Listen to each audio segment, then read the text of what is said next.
আপনাদের উদ্যোক্তা হওয়ার যে জার্নি, এটা তো মূলত শুরু হয়েছিল গরু পালন দিয়ে, গরু মোটা তাজাকরণ বা হচ্ছে ডেইরি সেক্টর এটা দিয়ে। তো সেখান থেকে আপনারা ব্রয়লারের দিকে বা মুরগি পালনের দিকে কেন আসলেন? প্রথমে আমাদের ডেইরি দিয়েই আমরা শুরু করি। তো ডেইরি দিকে যখন শুরু করি আমরা প্রথম দিকে ডেইরিতে আসলে আমরা অনেকটা ক্ষতিগ্রস্ত হই।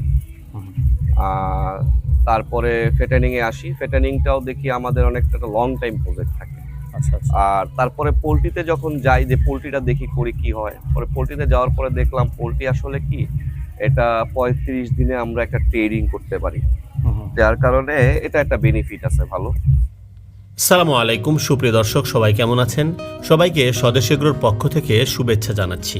প্রিয় দর্শক, এখন আমরা অবস্থান করছি সাভারের আকরাইনে। এখন আমরা যে ফার্ম থেকে কথা বলছি এটির নাম রাখাল রেঞ্জ।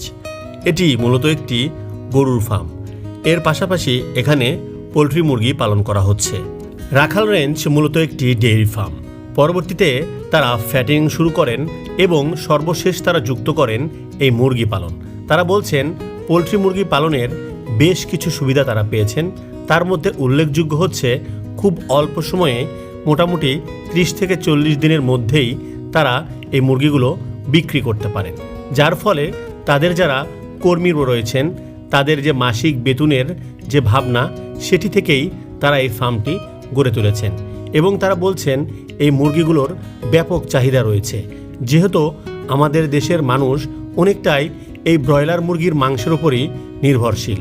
তাই তারা মনে করছেন যে এখানে তারা বেশ সম্ভাবনা দেখছেন। যদিও কিছু চ্যালেঞ্জও রয়েছে, তবে যেহেতু বাংলাদেশে মাংসের যে চাহিদা তার বড় একটি অংশই এই ব্রয়লার মুরগি থেকে আসে, তাই তারা এর ভবিষ্যৎটা ভালোই দেখছেন। তাই এই পরিকল্পিত খামারটি তারা গড়ে তুলেছেন। ব্রয়লার মুরগি পালনে সুবিধা যেমন রয়েছে, অসুবিধাও রয়েছে। উল্লেখযোগ্য যে বিষয়গুলো নিয়ে খামারিরা বেশি চিন্তিত তার অন্যতম হচ্ছে বাচ্চার দাম দিন দিন বেড়েই চলেছে, আর খাদ্যদ্রব্যের দামও এখন ঊর্ধ্বমুখী। আর আবহাওয়ার কথা যদি বলতে চাই, সেদিক থেকেও খামারিরা বেশ জটিলতা রয়েছে, কারণ বাংলাদেশের যে তাপমাত্রা দিন দিন বেড়েই চলেছে সেটি কিন্তু মুরগি পালনের জন্য আদর্শ নয়। তাই তারা চিন্তা করছেন কিভাবে এনভায়রনমেন্ট কন্ট্রোল করে এই মুরগিগুলো পালন করা যায়। তবে নিয়মিত পরিচর্যার ফলে অনেক খামারিরাও এখনও সফলতার মুখ দেখছেন। যেমন এই খামারটিটাই যথেষ্ট পরিকল্পিত। এখানে যারা যে মুরগিগুলো অসুস্থ সেগুলোকে কিন্তু আলাদা করে রেখেছেন, যাতে করে অতিরিক্ত যে রোগবালাই সেগুলো যেন ছড়িয়ে যেতে না পারে। তাই আপনারা অবশ্যই যখন একটি খামার করবেন তখন চারিপাশের সবগুলো দিক বিবেচনা করেই খামারটি প্রতিষ্ঠা করবেন, তবে আপনারা লাভবান হতে পারবেন। প্রিয় দর্শক, আমরা এখন অবস্থান করছি আকরাইনে এবং আমাদের সাথে আছেন মোহাম্মদ জুয়েল রহমান, এই রাখাল রেঞ্জের একজন উদ্যোক্তা। আমরা তার সাথে কথা বলে তার ব্রয়লার মুরগির পালন সম্পর্কে জানবো। জুয়েল ভাই, আপনি কেমন আছেন? আলহামদুলিল্লাহ। আচ্ছা ভাই, আমরা তো আপনাদের এই যে ব্রয়লারের যে প্রজেক্ট সেখানে এসেছি, পাশাপাশি আপনারা গরু পালন করেন। তো এখানে আপনাদের কয়টা শেড রয়েছে, মানে মুরগি? আমাদের বর্তমানে 2টা শেড আছে, শেড এ, শেড বি, আর আমাদের 3য় শেডের প্রসেস চলতেছে। এটা কুরবানির পরে আমরা ইনশাল্লাহ কাজ ধরে ফেলবো। আচ্ছা। 2টা শেডে আমাদের মোটামুটি মুরগি এখন বর্তমানে আছে হচ্ছে গিয়ে আপনার প্রায় 4000 মুরগির সেট আপ আছে। 4000-এর মতো? হ্যাঁ। আচ্ছা।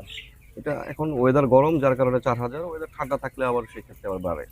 হ্যাঁ, মুরগিগুলো আমি দেখেও দেখতেছিলাম যে একটু অনেক ফাঁকা ফাঁকা আছে। হ্যাঁ হ্যাঁ, এটাই ভালো হয়েছে, যেন ওয়েদারটা গরম তো, যার কারণে আমরা এখন কম করে তুলতেছি। আর এটা যখন আবার ঠান্ডার দিন আসে তখন আবার 4000 টাকা ফুল 4000 মুরগি, ফুল 5000 মুরগি তুলি আমরা, আর বেশি বাড়ায় তুলি। আচ্ছা। কারণ একটা স্কোয়ার ফিটের জায়গার একটা মেজারমেন্ট আছে, তো ওই মেজারমেন্ট আমরা সবসময় মানে ব্যালেন্স করার চেষ্টা করি, কারণ শীতকালে ওইটা একটু কম হলেও সমস্যা হয় না। আচ্ছা, তা তো অবশ্যই। আর গরমকালে ওইটা খুব দরকার, পারলে ওইটা থেকে একটু বেশি ফ্রি রাখা ভালো। আচ্ছা। যেহেতু আমাদের ব্রয়লার, মেজারমেন্ট আসলে কেমন? মানে আমাদের কেমন যেমন measurement রাখতে হয়? একটা মুরগির জন্য মেজারমেন্ট দরকার হচ্ছে যেমন 1.5 স্কোয়ার ফিট 1.5। এখন ওইটা শীতকালে আমি যদি 1.2 রাখি তাও কোনো সমস্যা হয় না। আর গরমকালে 1.5 তো রাখতে হবে, পারলে আর একটু ক্লিয়ার রাখলে আরো ভালো। আচ্ছা আচ্ছা, ঠিক আছে। আপনাদের উদ্যোক্তা হওয়ার যে জার্নি, এটা তো মূলত শুরু হয়েছিল গরু পালন দিয়ে, গরু মোটা তাজাকরণ বা হচ্ছে ডেইরি সেক্টর এটা দিয়ে। তো সেখান থেকে আপনারা ব্রয়লারের দিকে বা মুরগি পালনের দিকে কেন আসলেন? প্রথমে আমাদের ডেইরি দিয়েই আমরা শুরু করি। তো ডেইরি দিকে যখন শুরু করি আমরা প্রথম দিকে ডেইরিতে আসলে আমরা অনেকটা ক্ষতিগ্রস্ত হই। আর তারপরে ফেটানিংয়ে আসি। ফেটানিংটাও দেখি আমাদের অনেকটা একটা লং টাইম প্রজেক্ট থাকে।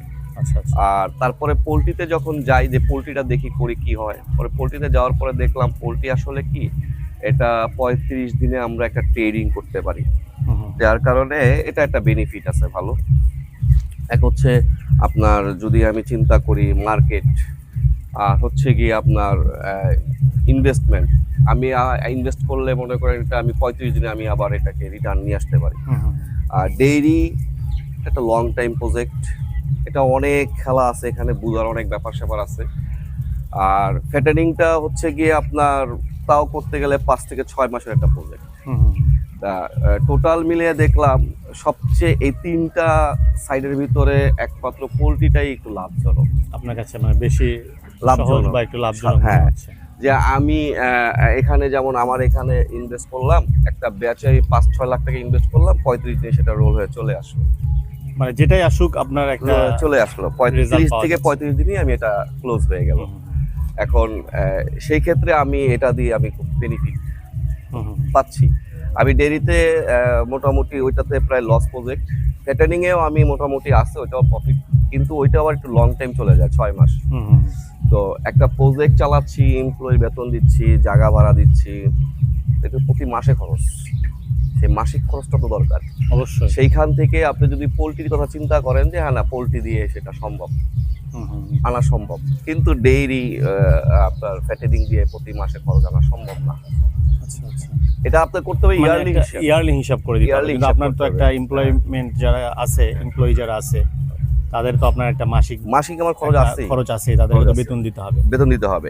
এই টোটাল যদি আপনি চিন্তা করেন যে না আপনি বিজনেস চিন্তা করলে আপনি বলবেন যে ভাই পোলট্রিটা বেস্ট, যে Yes. আমি প্রতি মাসে রোলিং করছি, প্রতি মাসে আমার লাভ কিছু কম কিছু বেশি হচ্ছে, আমি আমার পোলাপান আমি চালাই যেতে পারতেছি, প্রজেক্ট চালাই যেতে পারতেছি। কিন্তু আমি পোলট্রিতে চলে গেলাম। পোলট্রি আজকে আমি প্রায় অলমোস্ট 2 বছরের মতো এই সেক্টর। আচ্ছা। এই 2 বছর আলহামদুলিল্লাহ আমি পোলট্রি দিয়ে মোটামুটি আলহামদুলিল্লাহ একটা চলছে। অবস্থানে এসেছেন। আচ্ছা, তো এই যে মুরগি পালনের ক্ষেত্রে আপনারা যে ব্রয়লার মুরগিটা চুজ করেছেন, এইটার সুবিধা অসুবিধাগুলো আপনার কাছে কি কি মনে হচ্ছে? এটার সুবিধা হচ্ছে ব্রয়লার আমি প্রথমত 35 দিনে আমি ব্যাচটা কমপ্লিট করতে পারতেছি, এটা একটা সুবিধা। এটা সুবিধা। আচ্ছা। হ্যাঁ, আর অসুবিধার কথা বলতে গেলে ব্রয়লারের সবচেয়ে বড় যে সমস্যাটা আমাদের দেশে, যেটা হচ্ছে গরম, হিট স্ট্রোকটা করার সম্ভাবনা সবচেয়ে বেশি থাকে ব্রয়লারের। সুবিধা আমাদের এই যে পোলট্রি যেটা বললাম যে আমি এটা ট্রেডিং করতে পারি আমি 35 দিনের ভিতরে, এটা একটা সুবিধা আছে। আর ব্রয়লারের ভিতরে একটা সুবিধা হচ্ছে ব্রয়লার সব শ্রেণীর জন্য একটা মানে এই মাংসটা চলে। আপনি নিম্ন আয়ের মানুষ থেকে বলেন, আপনি প্রথম গেজের মানে প্রথম শ্রেণীর লোকজনরা কত খাচ্ছে। এখন এই কারণে ব্রয়লারের সুবিধা, ব্রয়লার সেলিংটা ভালো থাকে নিয়মিত।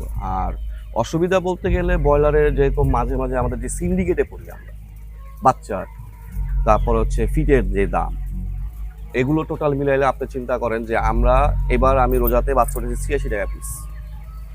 86 টাকা পিস একটা বাচ্চা যদি উঠাই, সেই বাচ্চাটাকে 2 কেজি করতে গেলে আমার 160-65 টাকা কেজি পড়ে যায়।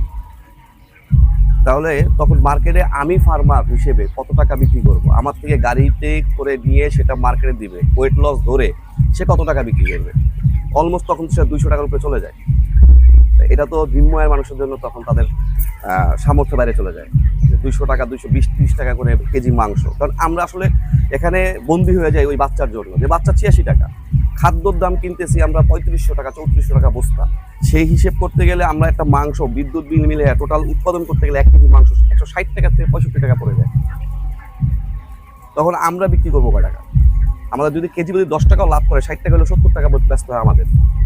তখন আমরা ক্ষতিগ্রস্ত হই, তখন ওই মতো আমরা দামও পাই না। অনেক না দাম পাওয়ার কারণে তখন দেখা গেছে এই যে আজকে খামারি একটা পিছায়া চলে যায়, এক পা গেলে 2 পা পিছায় যায়, এই যে এই কারণে চলে যাচ্ছে। আমার পুঁজি নিয়ে নামলাম, 10 লাখ টাকা পুঁজি নিয়ে নামলাম, দেখা গেছে প্রথম ব্যাচে আমি শেষ। আমার তো আবার রিটার্ন করে ঘুরে দাঁড়ানোর গল্প থাকে না। আর এই একটা অসুবিধা, যেটা যদি আমাদের সরকার বা আমাদের দেশের সরকার যদি এটা প্রতি একটা মনে করেন আপনার নির্ধারণ করতো যে এটা এই সাইকেলেই চলবে, প্রত্যেকটা ফার্মার আমি মনে করি ঘরে ঘরে ফার্মার হইতো আর এটার উপরে লাভবান থাকে।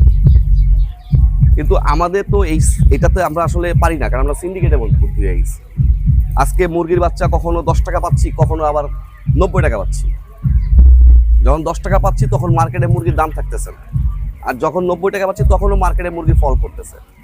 আমরা বিক্রি করতে পারতেছি না, বাচ্চা তুলে খাদ্য দিয়ে সেটাকে অ্যাডাল করতে করতে আমাদের 1 কেজি মাংস উৎপাদন করতে করতে আমাদের প্রয়োজন 160 টাকা 65 টাকা, তখন আমরা পাচ্ছি না। এদিক দিয়ে আমরা খুব ক্ষতিগ্রস্ত হচ্ছি, যেটা সিস্টেম, এই সিস্টেমে আমরা ক্ষতিগ্রস্ত হচ্ছি। আর রোগবালাইয়ের কথা বলতে গেলে আমাদের বেসিক্যালি রোগবালাই পশুতে থাকবেই, প্রাণীতে থাকবেই। এটার জন্য আমাদের অভিজ্ঞতা দরকার। যার অভিজ্ঞতা থাকবে ভালো সেরকম লোক একটা নিয়োগ দেওয়া, বা নিজে যদি ভালো অভিজ্ঞতা থাকে নিজে সেটাকে পরিচর্যা করা। যে রোগ থাকবেই, এটাকে আমার আইডেন্টিফাই করতে হবে, সেটাকে সমাধান করতে হবে। এটা বেসিক, এটা চলবেই, প্রত্যেকটা ফার্মেই চলবে, রোগ থাকবেই। রোগ নিয়ে আসলে বলার কিছু নেই, কখনো ঠান্ডা লাগবে, কিন্তু চেক করতে হবে ভাইরাস জনিত রোগ যেন না আসে, যেটা কোনো নির্মূল করার কোনো আর রাস্তা থাকে না। ঠিক আছে, ব্যাকটেরিয়া আসতেই থাকে, এটা নির্মূল করতেই পারবে। এই হচ্ছে কি আমাদের ক্ষতিগ্রস্ত পোলট্রির দিক থেকে।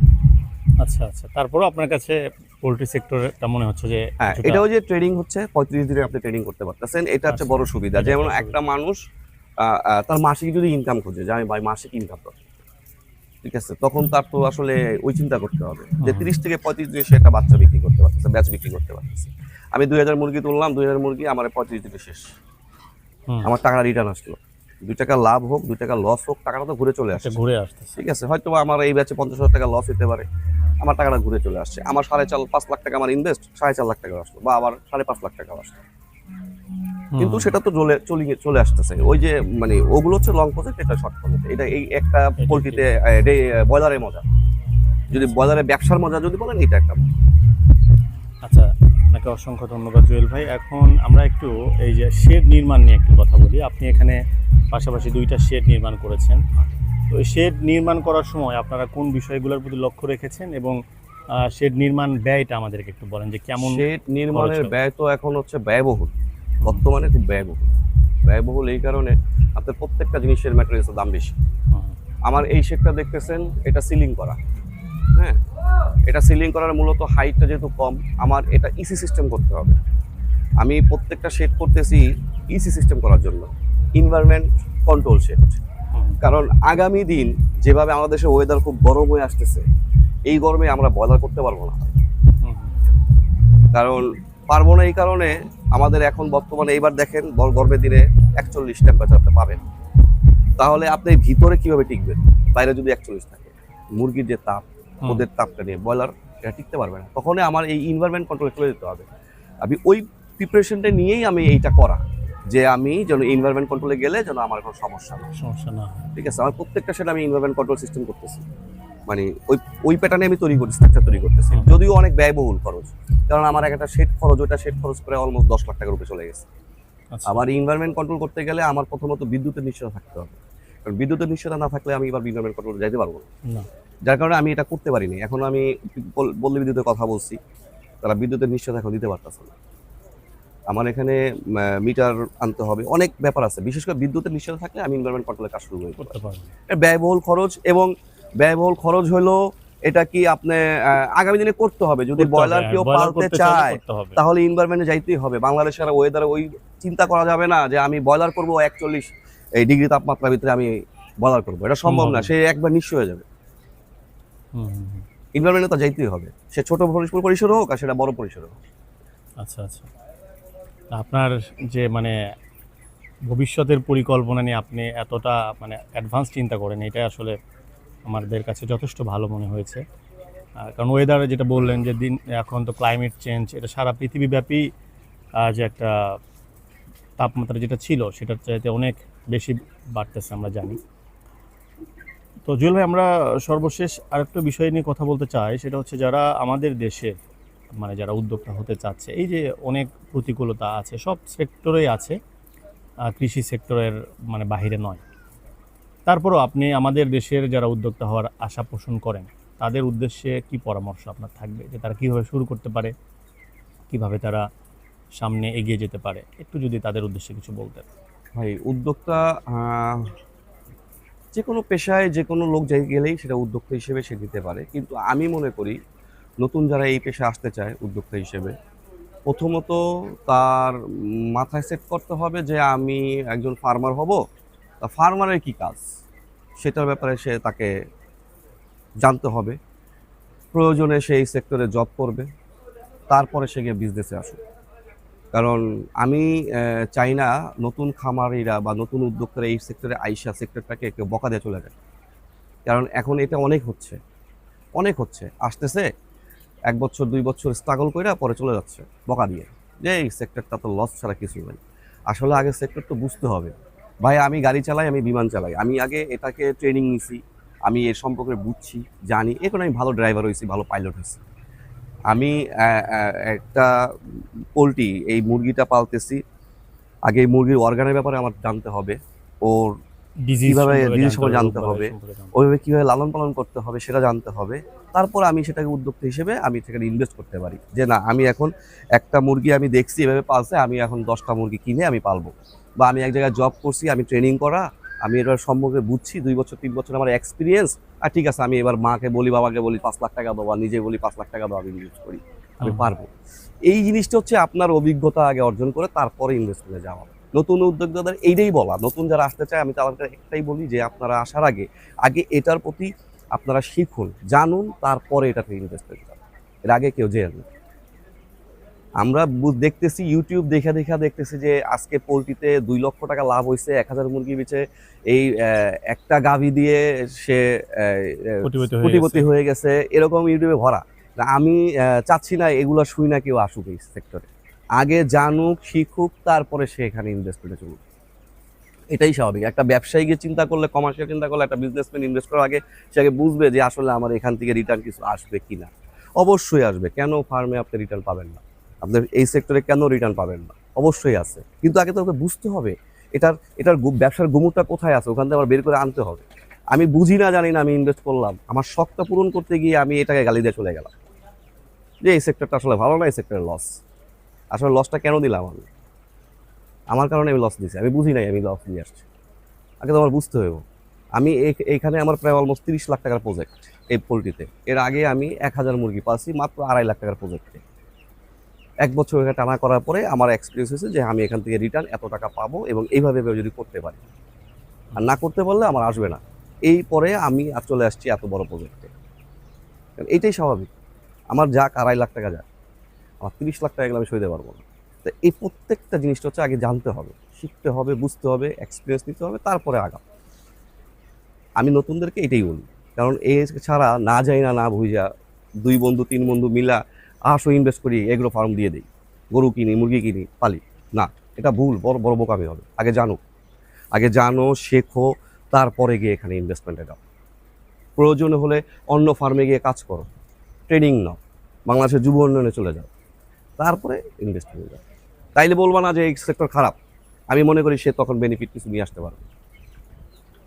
আপনাকে অসংখ্য ধন্যবাদ ভাই। আমার মনে হয় যে এত সুন্দর করে, আমার মনে হয় যে এখন পর্যন্ত আমি কাউকে বলতে শুনি না, এবং এত যেটা রিয়েল সিনারিও সেটা আপনি তুলে ধরলেন, যে আসলে এই সেক্টরে সম্ভাবনা বা সংকট সব বিষয়ে আমরা কথা বলেছি। আপনাকে অসংখ্য ধন্যবাদ জুয়েল ভাই, আবারও আপনার সাথে কথা হবে।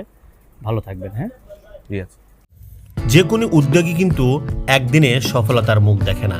আপনারা যদি কোনো একটি ফার্ম করতে চান, তাহলে অবশ্যই আপনাদেরকে সঠিক পরিকল্পনা এবং ধৈর্য নিয়ে কাজ করতে হবে। আজকে আমরা এতক্ষণ কথা বলছিলাম রাখাল রেঞ্জের উদ্যোক্তা মোহাম্মদ জুয়েল রহমানের সাথে। ব্রয়লার মুরগি পালন নিয়ে আপনাদের যদি আরও কোনো প্রশ্ন থেকে থাকে, তাহলে অবশ্যই আমাদেরকে কমেন্টে জানাবেন। আর আজকের ভিডিওটি যদি ভালো লেগে থাকে, তাহলে অবশ্যই আমাদের চ্যানেল স্বদেশ এগ্রোকে সাবস্ক্রাইব করবেন। আজকের মতো বিদায় নিচ্ছি। সবাই ভালো থাকবেন, সুস্থ থাকবেন। আল্লাহ হাফেজ।